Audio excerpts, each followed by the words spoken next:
Hello. Ito yung bus na to, papunta to ng Ilocos. May papasya lang kami sa Ilocos, isa sa mga kasamahan namin. DISS. Partas.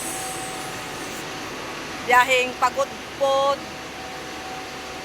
Lawag. Tama ba? Pagudpod, Lawag. So, ayan. Akyat na ako ha. Akyat na. Ang ganda ng bus nila, promise. On.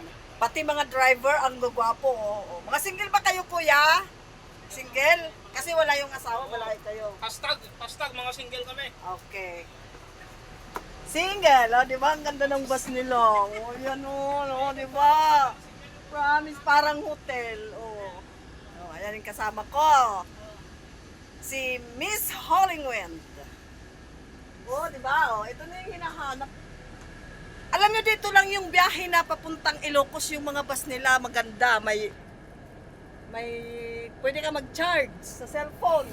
May CR sila. Ayan, oh. Uy, bongga. Oh. Kaya pala, parang papuntang Jumerica ang babasahe. Tapos yung mga bus pa kami. Oh, ayan, oh. Mga bus. Oh, ayan, oh. Guwapo nila. Ano? Oh, ayan. Mga single. Papuntang ano to, vegan lawag, di ba tama? Papuntang Pagudpod po. Oh, papuntang ano, Pagudpod pala. So dito kami nakaupo. Aalis kami 2 o'clock. Tapos darating daw kami doon mga 10 to 11. So dito kami nakaupo sa set number 5 and 6. Kami lang ang pasahero, bayad namin to lahat. Courtesy of family. A courtesy of Ilagan. David Ilagan and other member of DISS.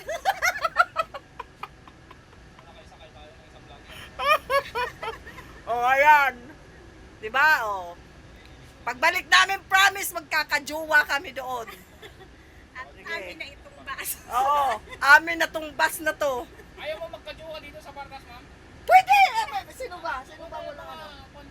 Mga single. Lagi tayong may sakay. Mga single. Double. Canton City. Mapapauwi siya ng Canton. Hindi kami taga-Kandong, kuya.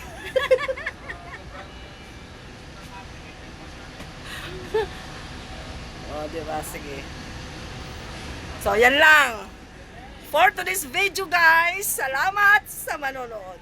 Bye!